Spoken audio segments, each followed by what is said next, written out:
Welcome all to welcome all to a new panel session. This time we're going to discuss the methods and techniques for controlling costs in your hotel business. As we all know, the cost has been rising and going up lately a lot.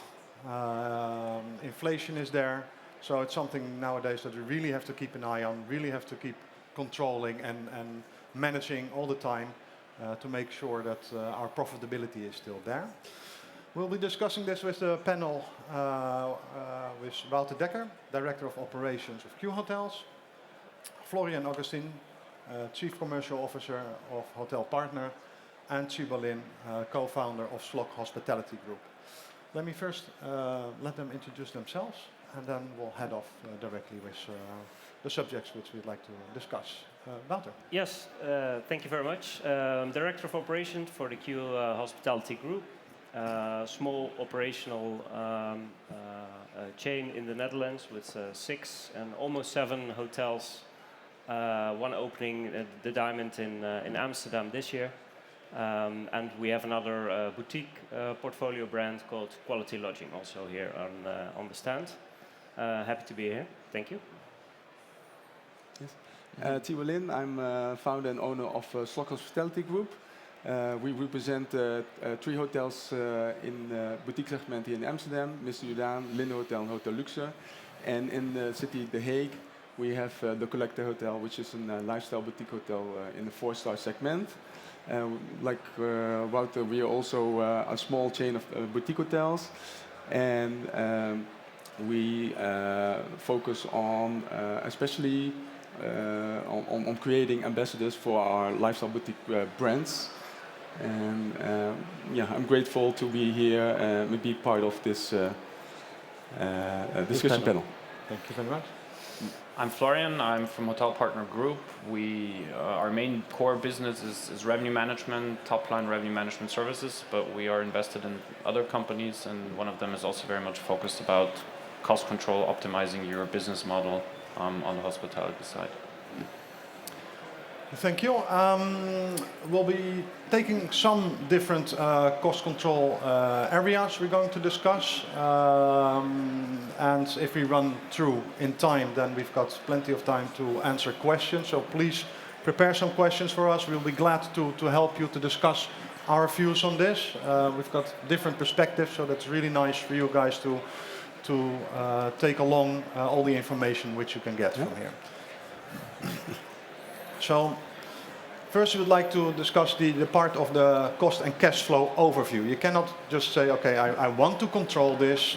That's good. We all want to control our costs, but let's first see how can we make sure that we really have a sense of view and measurement of those costs. Wouter, how at Q? Well, I think that cost of sales is something that's very relevant from the past year. Before it was fixed, usually a reasonable fixed percentage of your cost of sales that you had to use to run your operations. And payroll, of course, was rising the last year and still is coming this year. Mm-hmm. And this is something you have to go with the flow. If you don't pay your payroll like market prices for your employees, they don't come to work for you. So this is something you cannot really go down in cost hits. You have to go with those trends. But cost of sales is something that, for example, for the last year was something that's rising tremendously. And this made the focus on this as well very relevant. And for the last year, you see a lot of businesses and hotels focusing on these points, especially to look in and balance the cost of sales. How is a good way to buy in your suppliers? How loyal I have to be with the suppliers that are contributing to us. So it's a very relevant discussion that popped up very recently from the last 1.5 years that made it very relevant to have a good focus on. And how often do you look back? How fast do you actually get the figures back? You know, say monthly, you see, you know, you prognose, you've got prognosed figures, you've got the actual figures. Yeah. How quickly do you guys respond, get the figures back and say, okay, this is what we expected, this is what we realized? Well, of course, you make your forecasts, and from this on, you make your cost control, and you estimate what to buy in and what not. Daily revenue is very accurate. You can measure. It's very, and your costs are usually like 2-3 weeks behind of that. So, yeah, you really have to have some experience in cost control to really adapt to your forecast and to your revenue flows also. Tsibo. Yeah, I think in the all kind of type of different hoteliers and also here in the audience, I think everyone has maybe a different perspective on how to do it. I think many of you all already are applying the cost control, but for the ones that haven't started yet, I think most important is just start very practical and open your drawer with all the contracts, which want to expire, take out all the information and put it in an overview and make your analysis first, and then start where you think you can make the quick wins. If you have an analysis and you have look for, I think, the higher volumes or the higher big numbers. Because with big numbers, even though you have maybe a relative small change in percentage, in absolute, it will be maybe a bigger part of your organization cost. And from there, make also decisions where you should have more attention for your cost control and which part not. If you want to save money on digitalization, maybe that's not a good thing to save your money from, because digitalization and optimization also in the end saves money for within the organization. You're trying to be more efficient, so the productivity will be higher for your staff. Make things more easy to work with. And yeah, there's all kinds of methods and techniques also for how maybe to control your cost. And yeah, the most important, just start with big numbers. Of course, labor cost is one of the things that we all see that has increased in the past years. We'll come to that, yeah. Later. Yeah. But I hear you say just you know, start with just opening the drawers, get your contracts out, you know. Good overview. Make an overview. Start with making an overview. These are my costs, and from that point you can really start. I think, I mean, we're a typical cash in, cash out industry. So hotels pre-COVID were running on 2-4 weeks of cash, and then very dependent on making money to pay their bills. And if we're not able to pay our bills, you know, some parts of operations stop working. So there's no option for that. So I think opening your drawers and really understanding, okay, how much cash is coming in, looking also at top line first before always looking at costs is something hoteliers sometimes might mistakenly think, okay, I'm really good at my top line, but then always looking at costs is something also, you know, to improve your cash flow overall. And then, yeah, I think we're getting into more points. Yeah, we'll definitely get into more points. Where digitalization and things will come up again, huh? Well, you made already the step, so let's go to the next point indeed, and that's invest in technology. We've got numbers of providers here at the back which say, oh, we can make things easier and better, and you know, if you just use this app or program or tool. What's for you, Tsibo, the thing of which say, okay, I'd really like to make certain steps in technology which help in well, productivity, therefore cost or cost in general?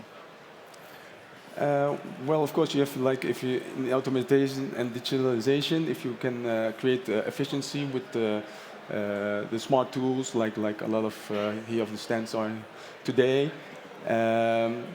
It's interesting to invest because it makes more easier maybe to communicate, and people have maybe less. They need less time for get around and fix the operations.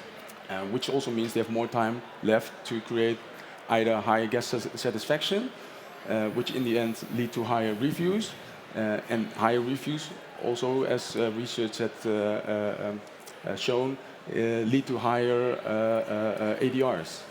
So it's very good to invest in these kind of things. At the other side, also from the back end, digitalization is also very interesting.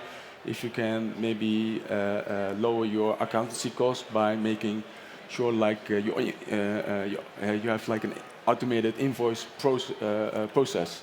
And these kind of solutions are especially nowadays interesting to dive into. And it can also be very on the backside of the organization. So if your high service, your product is a high service delivery product, then you could look at systems that in the back end or in like produce or cut down costs in labor-intensive processes. So if you still want to keep this guest focus on service and these kind of service that you are looking for, then make sure you can use technology in the back office a lot, like the right systems that are the PMS connections, but also AI integrations and these kind of things can help you. For example, like a review respondent. These are developments that you can make use of, especially when you're a small hotel owner company. Yeah. I think it's so important to not, I mean, obviously investing in technology is crucial to not fall behind. But I think before you start investing in this technology, you need to step back and understand, okay, what is my business model?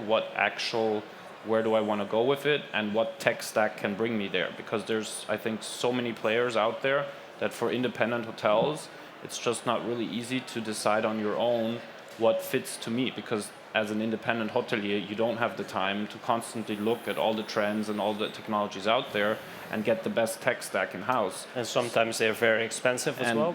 And you need to understand the costs and the cost of integrating. So maybe you buy a new PMS, but you didn't think that you would then have to add so many thousands of euros on top for getting the interfaces. And then maybe if you want to say, okay, I need a lot of interfaces, want to try a lot of stuff, then maybe another PMS, which has no interface cost, is the right fit. But then maybe this one has other disadvantages. So what I'm trying to say is that there's plenty of companies out there who actually give you this guidance in terms of consultancy and really go really deep into your concept and then give you recommendations on how your technology landscape should look. And the idea is to build a landscape which is not working now. Obviously it has to work now, but it should work for the next 10 years. And then obviously you can cut certain labor costs, you can outsource different things, you can find customer journeys that completely eliminate the need of human interaction in terms of check-in, check-out. Or not, yeah. So and that's also luxury, I think, for some hotels, especially high-end hotels. They have to offer at some point this contactless journey because it's a luxury to decide as a guest if I want to do the check-in or not. So those are all things that you need to take into consideration when buying technology. Yeah. So saying actually it's long-term commitment when you buy in technology, and you actually if you want to save cost, it's not at the beginning, it's actually at the end, but it needs to be a total package, sort of that could last for 10 years. Most of the time it will save maybe your monthly cost. But the con is you have to do a higher starting investment to get starting with this new methods. And you need to bankroll that as well. And I think a lot of hotels right now, they made good money the last 2 years. And I think hotels are sitting on more cash than some good hotels before.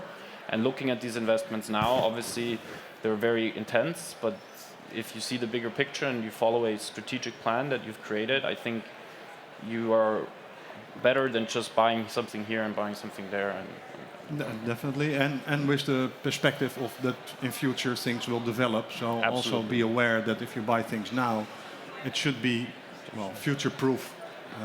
Try to at least as far as we can catch the tell. innovation curve and understand how fast it'll go.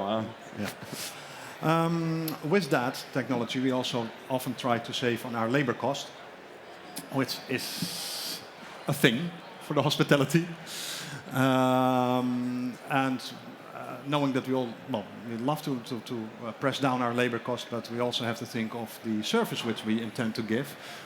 Wouter, how do you at Q Hospitality say, okay, we invest in technology, but we still want people at the desk, it's a very difficult balance nowadays to balance your labor cost, and it's also a good development from the perspective, of course, of the employees. Hospitality used to be a branch that was not paid very well. So for the perspective and the attractiveness to work in hotels and hospitality, I think it's a good development. From the other side, as an owner or operator, it's a very difficult side, because it's a certain given that the few people that still want to work in hotels and hospitality, because it's getting smaller and smaller, they ask for a lot more as well. So skills pay off, and people with good education and good skills and experience are a lot more expensive nowadays than they used to be like 4 or 5 years ago. And I think you cannot get around it. You need those people, you need to invest in them as well, in training and skills. But this is not something you can cut down on. You could choose to do so, but I don't think you will keep your good staff members, because they can work in 4 or 5 other hotels around them, sometimes with enormous raises on the salary. And like usually they are very loyal on you. When you're a good employer, they work for you with pleasure, but there is a limit to that. And I think you have to be realistic.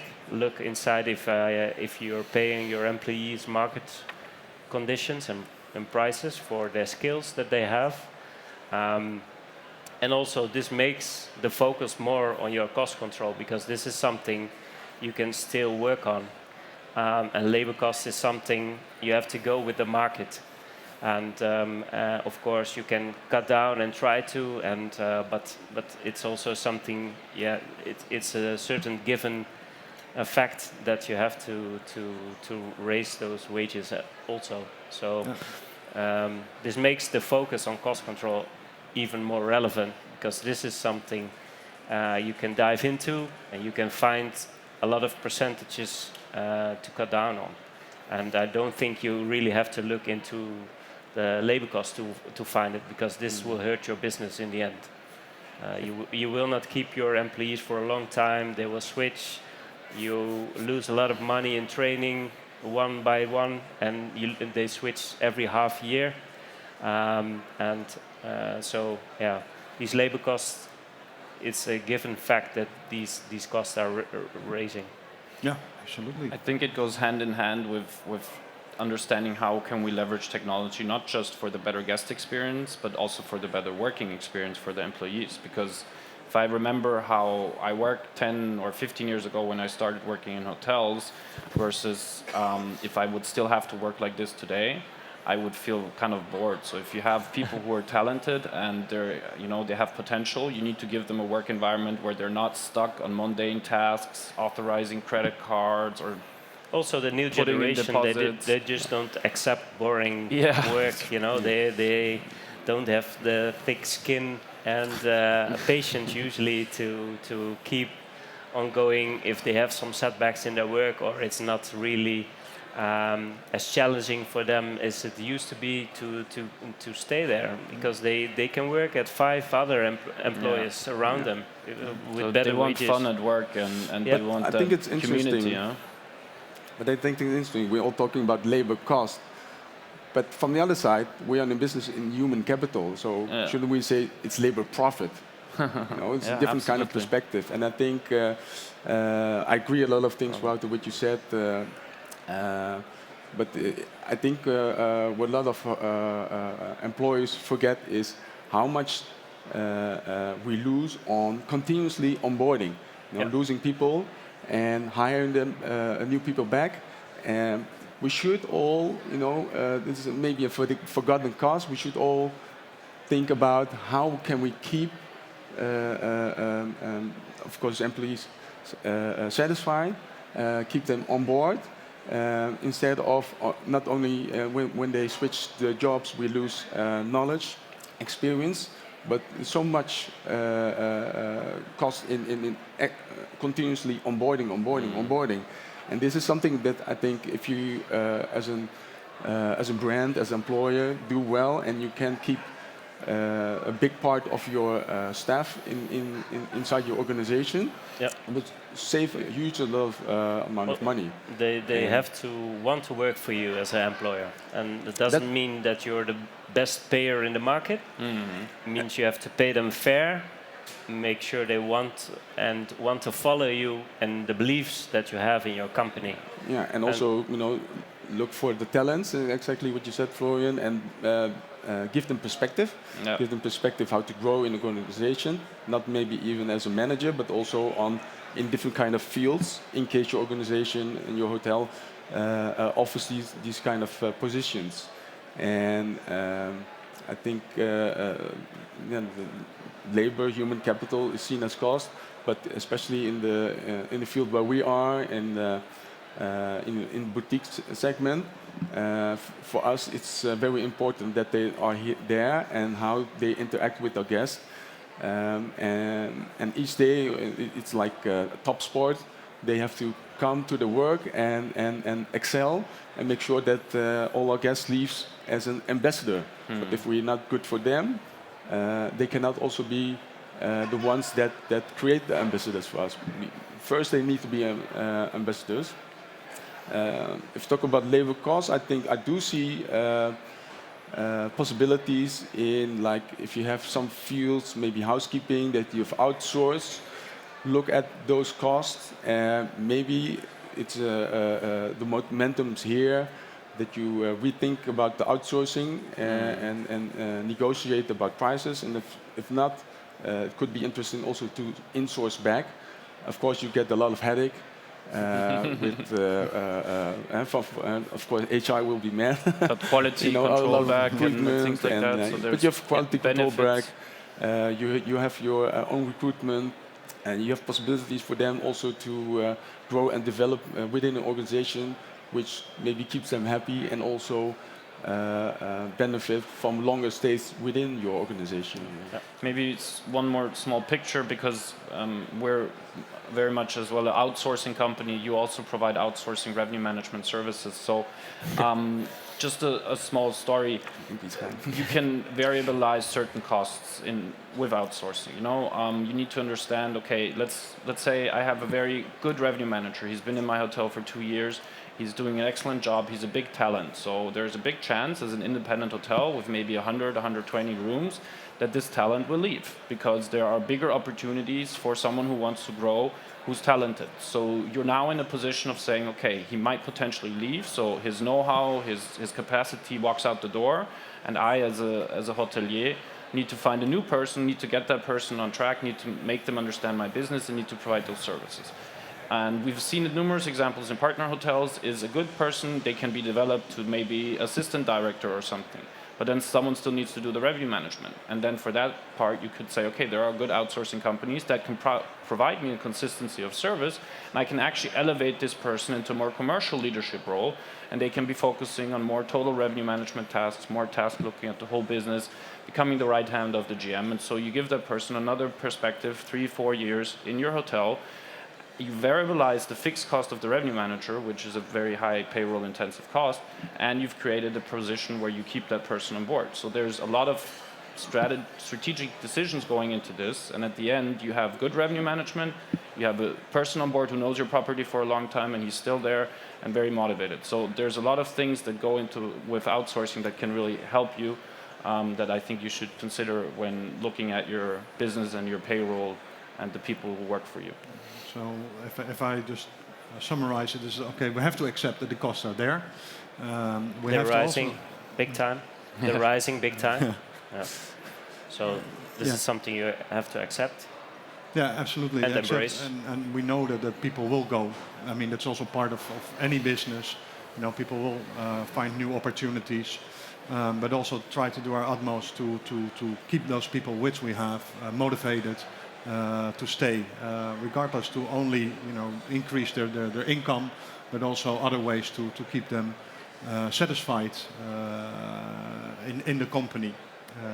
And indeed, with the outsourcing, just start thinking and looking, okay, is this smart? Will I outsource it? What will it deliver to me? Or will I insource it again? Don't accept that something you've done for years will always stay the best choice for long term. Going on the outsourcing of revenue, I thought you would come with that. So let's move on. Use the revenue forecast. Well, you know that you've got your momentums. You know when it's going to be busy. You know when it's going to be a more quiet period. And well, maybe you can elaborate a bit more about that to say, okay, we've got this and this coming up. I think we need to before you get that forecast, you need the right technology to have it at your fingertips almost instantly and not need to waste hours or days in understanding how is my business in the next weeks, what kind of demographics do I have in my hotels. I think there's many things that need to be considered. First of all, when you have peak periods where it's super busy, obviously you need to make sure that the quality versus the price is still there. So the price value rating is not being threatened. So you need to be attentive. Your staff needs to be attentive. We have high rates. We are very busy. This is very important that we know everything is being done as best as possible, because that's the periods where you potentially get bad reviews, and we all know how critical that is for our business. And more on the cost and control side, I think it's very important, especially in F&B, to understand what type of guests do I have, what do they tend to consume. So if you have historical data, you can really leverage that to understand, okay, my house is full with American guests, and traditionally those are their top 5 items. So I need to understand, I need to order more of that, or have it maybe being pushed on my menu. But I think that Wouter understands a bit more about F&B cost control than I do. So that's from the revenue forecast side, where I think it's important to get the data easily accessible and then to make very fast decisions. I think it's connecting your forecast and revenue forecast together with your operational costs. And if you succeed in connecting those two very strict together, then you grow your business very successful. So data is the start point for that. Yeah. Tsibo, thoughts on this? Yeah, I agree with this gentleman. And data and forecast, of course, you give more insight how to plan for the future and make sure that everything is in line. And why hire new people in case you see a decline or something, that kind of things. So make smart decisions with the data that we have. So yeah, definitely. Yeah, and we're also discussing here the thinking of the purchasing cost. So indeed when you've got Americans or British coming, that the sausages and eggs you sell, but you can at least you can buy enough, or just purchase less, so you have less in stock when demand goes down. Those are all the things which for your holiday season, usually in the end of the year you see prices rise in F&B tremendously at the end of December. So what a lot of businesses do is by November or the starting of December, they buy in already a big amount of stock.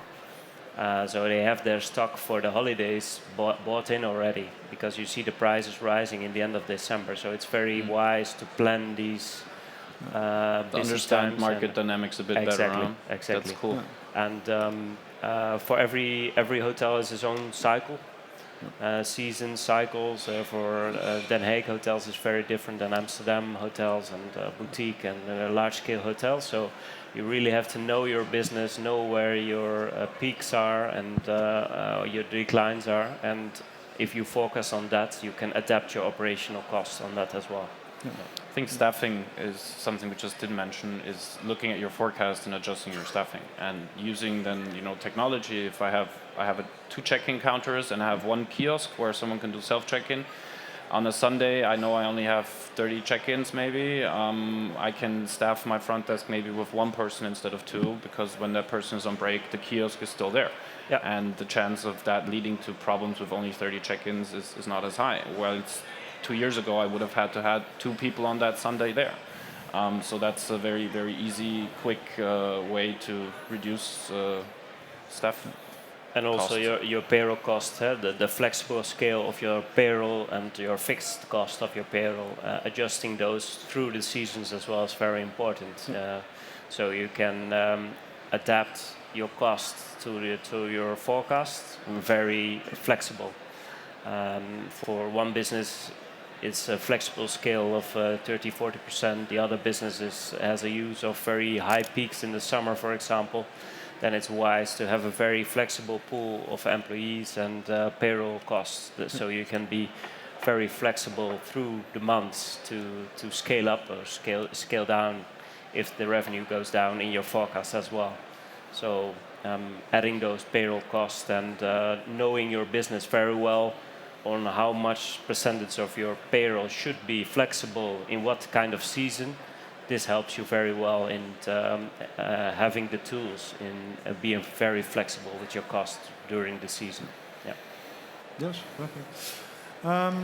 Next point of understanding is the cost of failure. We all dislike to have rooms out of order, and it's not always in our hands.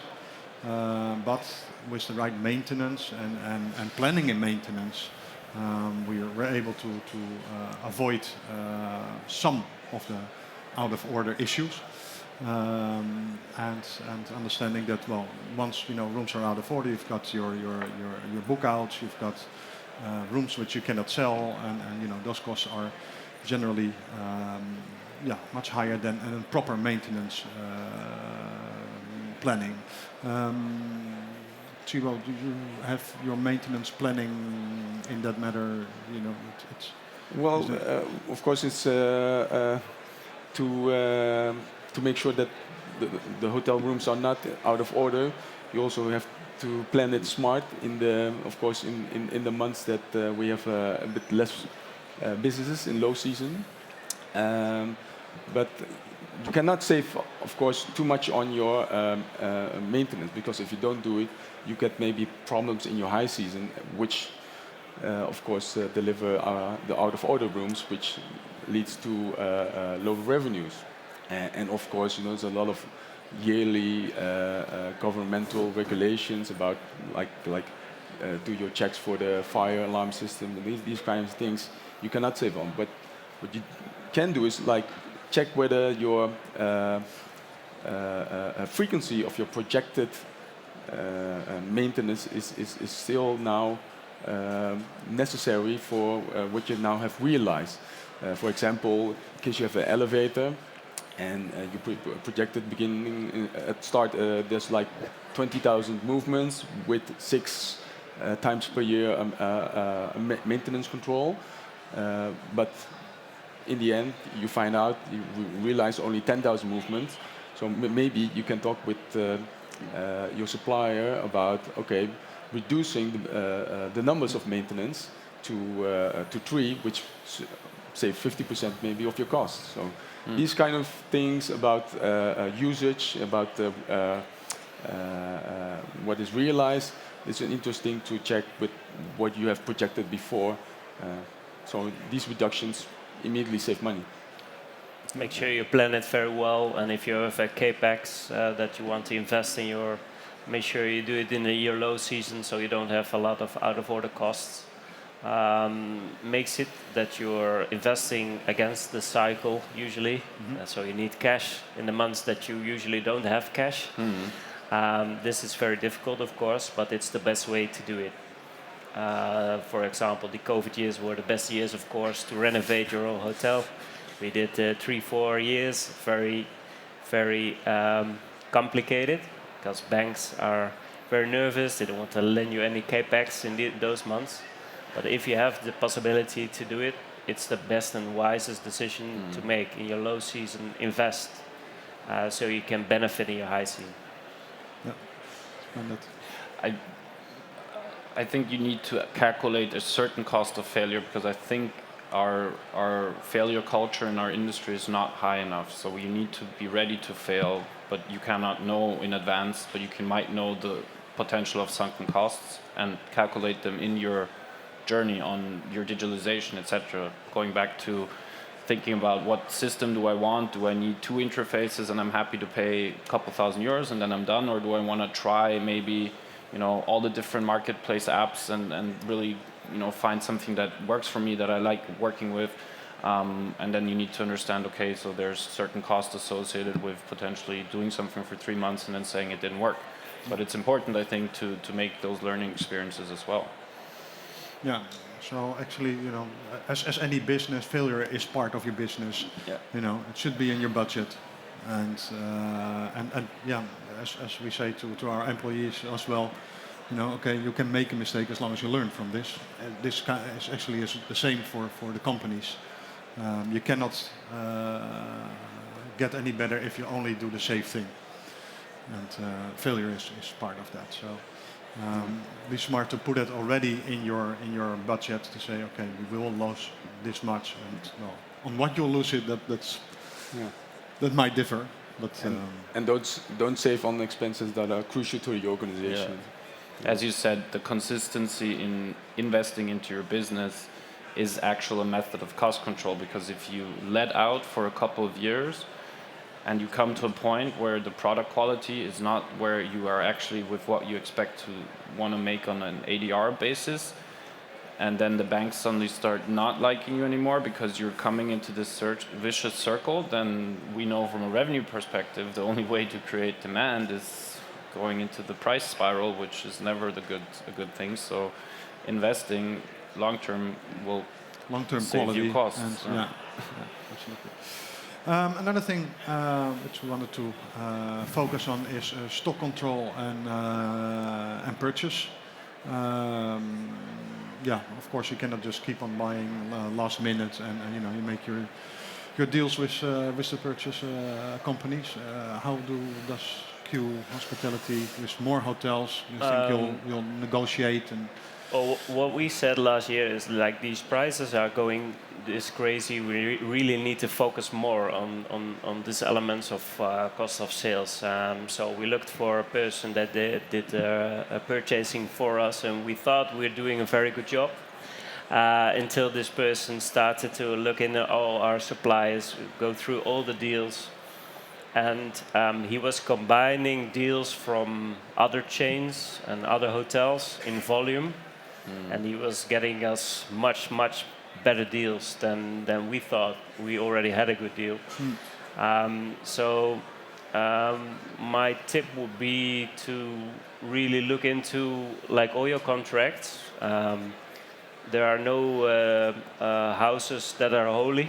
So if you have a supplier that is raising his prices 30-40%, really look into these suppliers. Is it really worth these brands to pay this much more money than another brand? For example, we looked into our beer contracts. Beer was raising tremendously, and we looked into the deals and we started negotiating. And instead of paying 30% more, we ended up with a new contract with a new beer supplier with 30% less. So these are tremendous saves that you can make if you combine volume together. That's something that we do for our small boutique hotels in the quality lodging boutique portfolio that we have, because the real power is in volume. So if you want to purchase very well, you need volume to buy in. And usually as a single hotel owner, you don't have these volumes. So you need to look for collaborations together with other hotels, with chains that give you the space do your entrepreneurship, but also benefit from the volume that you buy in together with big contracts. Of course, you have this Sandrion and other companies that can do it for you, but don't forget, these companies, they take about 4% between the prices that you get and the supplier prices. Yeah. So they also benefit much from your volume as well. So really look into what kind of connection, what kind of collaborations you look for. And usually if you connect to a brand that gives you this opportunity to buy in volume, it will save you lots of money. Yeah. And not even on contribution of a small chain or something like this. Yeah. Volume, Tsibo. Yeah, as an independent hotelier and a small chain, we're not so strong like those international large chains to have a huge, to put pressure and have huge purchasing advantage. So yeah, I agree with what Wouter said. Look for organizations where you can cooperate with to strengthen your power of purchasing. Can also be a competitor that you can work with, of course. If you have a competitor in your market that does a lot of volume, you can work together, go to a supplier and say, hey, we have a lot more volume now, we want a better deal. And this needs to be a real focus of your business, because these prices are going up so high, it's not normal. Especially for maybe the products or ingredients that are not so very crucial to differentiate with. These are probably most easy to combine together in higher volumes. There's some products maybe you don't want to put together in a basket with others, because these products maybe are in lower volumes, or are the product maybe you want to differentiate with. So that's always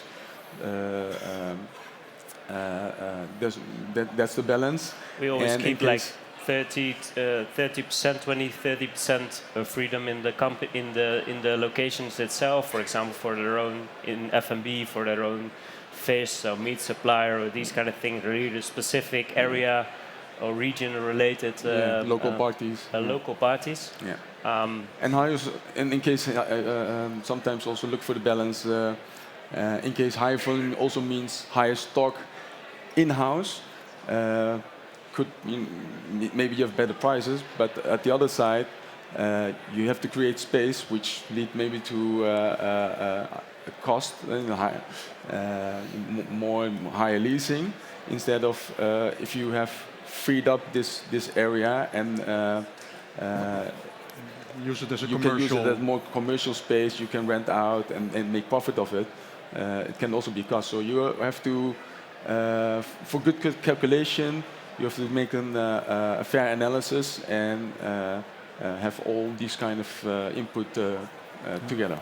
And also look very well at the details for F&B purchase. For example, if you are with the Hanos or Bitfood, or usually they tell you very nice kickbacks and they show you enormous prices that you can get back. But if you look at the product levels and you see that the products are rising in prices also, you're paying your own kickback. So it's very important to, in detail level, to look together with your chef or together with your restaurant manager, to look in product lists that are fixed. So on these items you will keep your volume also. So a chef always likes his freedom and to order everything everywhere.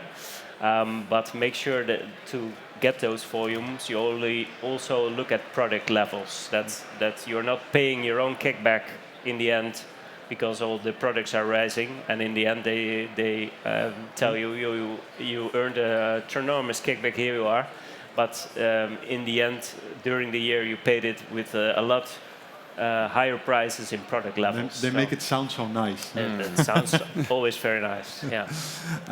Before we go to the questions, because we could go on for hours, but we're limited in time. Would you like to add something to this? So, is there anybody from the audience which has? I'm just looking at the back if they're ready. Where's the microphone? So do I, yeah? There's anybody from the audience who has questions for this panel on this subject or any other subject for that matter? Were we that clear? Probably they all have applied these things already, so They're here for knowledge. smarter. All right, well, thank you very much. Thank you very much for your attendance and your views and visions. Thank you again for the invitation, so glad to be here. Thank you. Thank you. Thank you for listening.